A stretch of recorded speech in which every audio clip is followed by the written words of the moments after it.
When thinking back on the Switch so far and stories from the past years, there are tons of developers and publishers that have the Switch eShop to thank for the discovery of their games, and similarly, gamers may thank it to have helped them uncover those games. But what was once a simple ecosystem where the bestsellers list was all the exposure you needed, there is a quickly growing need for refinement and improvement. The Switch eShop is simple and sleek, but frankly has a few areas where it's missing the mark. It's got a lot going for it, but with a few more changes, it could really make a lot of fans happy and make Nintendo a lot more money. Let's talk about it.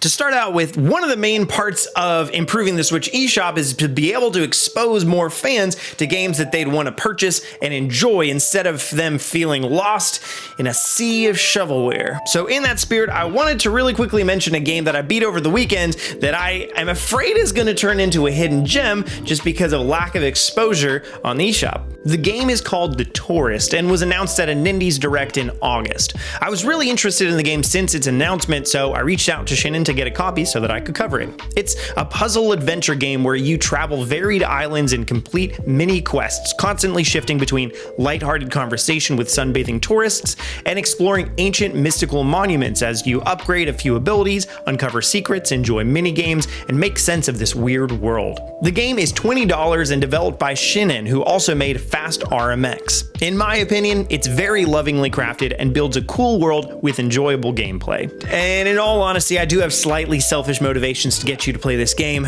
I've been playing it for about 6 hours and I'm at 90%, and I don't really know where the other 10% is. Some of it I've got a good idea, but some of it I don't, and the internet doesn't have a lot of information on it. So if you play it, you can tell me what I'm missing. Smart, look at that. Teamwork, y'all, teamwork. But as we now move into our main topic, you can start to see a glimpse of the reason the eShop needs to be improved. It can very easily summed up with the old saying, quality over quantity. But the problem is, no matter what, these quality games, they're just gonna keep on coming. Okay, that's not really a problem per se, but it is something that needs a solution, because as long as the sales of the Switch keep going, games are gonna keep coming, but how do you make sure that the good ones are the ones that stay at the top and they get the exposure they need, and we can find them easily?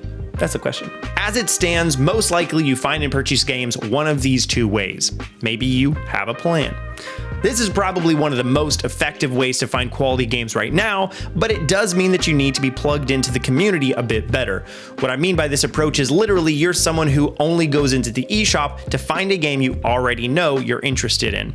Either this means you and your friends give recommendations in real life, or you're on Twitter or YouTube or Discord and you look for the recommendations of the community. On that note, we've been mentioning it a lot recently, but we have a really active and inviting Discord community. So join the link down below in there so that you can kind of become part of that if you want to. And if you're already in there, you know who you are.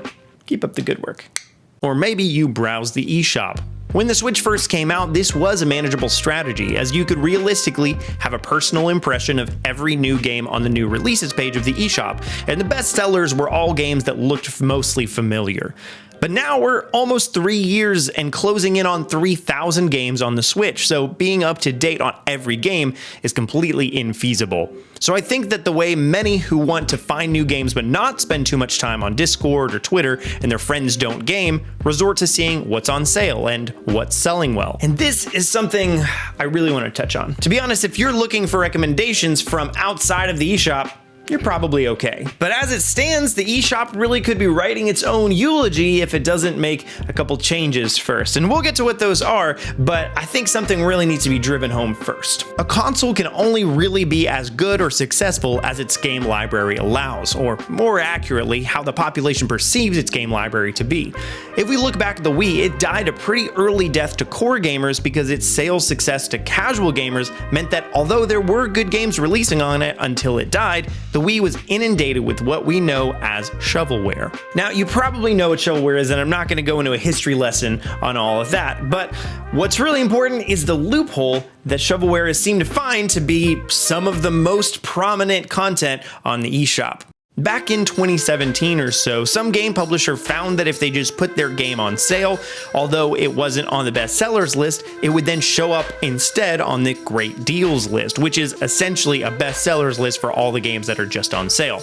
Lo and behold, the game sold a lot more copies to the point where it made its way back onto the best sellers, and then a bunch of people bought it. And if you can't tell, I can't remember which game it was that did this at all, and I couldn't find it anywhere on the internet. But the moral of the story is it worked, because it's still going. Games just kept on going with deeper and deeper sales, down to like, now a lot of the time on the sales page you'll just see games that are 90 to 99% off, and some of them are just a penny, and that doesn't even make business sense to me. Like, why are you bothering to sell a game at just 1 cent? Like, I don't even know, but they're doing it, so there it is. The problem with this is it's pushing down the games that are actually worthwhile and the ones that'll keep you wanting to come back. It is great that there are these really cheap games, and there should be a way to filter for that in case you have 20 cents and want to buy 20 games. But the problem is that can't be the same place as when you want to find good games. So that's where we are now. So yeah, let's talk about some ideas of how to fix all this stuff. The first one actually is something that currently exists, but is just not implemented particularly well. At the moment, there is a feature that's Add to Wishlist, which can help you remember what games you wanted to buy, and that's about it. At the moment, it's meant to send you an email anytime a game on your wish list goes on sale, and I have this set up, but it works very intermittently at its best, and it's still not customizable. To contrast, this can be very easily compared to the helpful site DekuDeals.com. This website tracks the game prices both physically and digitally of all major retailers and compares them for your set region, as well as tell you the game's lowest historical price so you can know if you should hold out for a better deal. It also lets you pick daily or weekly emails and on digital, physical, or both, and so on and so forth. It's a great resource if you're wanting that kind of thing, but right now the Switch eShop doesn't have much of that functionality. There are, though, two specific functionality changes that I would like to see implemented on the Switch wishlist thing. First, to be able to just enable a notification on your Switch itself instead of having to get it through an email. Maybe you're somebody that doesn't really check your email. It would be really nice to have your homepage have the eShop icon have a little like dot show up when something on your wish list goes on sale that you haven't checked yet. That would be cool. Or the second thing I'd really like here is to be able to set a target price. What I'm thinking here is if there's a game you want, but you don't want to pay more than $20 for it, then as soon as that game hits $20 on sale, bam, they'll let you know. But before that, if it goes on sale a million times for $40, you don't really care. It doesn't let you know. Neither of these things should be that hard. It should be a query that your Switch should be able to run in the background when it's already done doing all of its regular loading stuff that Nintendo likes to do efficiently and quickly. But that actually does bring us to our next bit. This one is certainly not a need and should have the option to be turned off, but it's very simple. The Wii Shop had music and people loved it, so just give us some music that we can turn off if we want. The main reason they probably don't want to do this is to keep loading times down, as they've said before. It takes no time at all for the Switch UI to load up, which is amazing, but it would be great to just have this be an option, and then it would give you a notification, hey, it might load up a little bit slower in that case. Is that all right? You say yes, bingo bango, you're off to the races. This one could be a little bit tricky because it would either need fairly advanced algorithms or would need some employees to do manual curation, which would obviously cost money and man hours. But a functionality that would make a world of difference is playlists or recommendations based off of games that you played and enjoyed. Streaming services have obviously done this for a long time, but technically so does Steam. Ideally, this would be just another tab on your eShop window and would first show the game that you played and then a list of games that are similar to it off to its right. Right now, the closest thing you can do is just go to a game and see what the developer is and then see what else is made by that developer within the eShop, or just searching by genres is another option, I guess. But the genre bit especially is terribly curated, and there's all sorts of games that are showing up in genres that they do not fit. I think a great example to look at is Spotify. In my experience, they do a great job of recommending me music that I didn't know I was gonna like based on music that I already do like. This keeps me listening to music more often as it stays more fresh, and similarly with games, I think the same would be true on the Switch. A rating system could be somewhat hard to implement well, but back in late 2017, it was actually found that Nintendo had been working on this in some way or another on their online shop, but it was never implemented. So the way I'm envisioning this is you can only rate a game that you've purchased and played a little little bit of yourself. So this could either be a 5-star rating or the recommend or do not recommend like Steam has. I don't think the ratings should appear everywhere that the game does, so on the bestsellers list, ratings don't show up there. But you could have a filter by that's like best rated games, and it maybe keeps recent games or something like that, so they fall off after a little while just to stay more current. But then this way you'd be able to see what games are actually quality and not just ones that everybody's buying because it's cheap.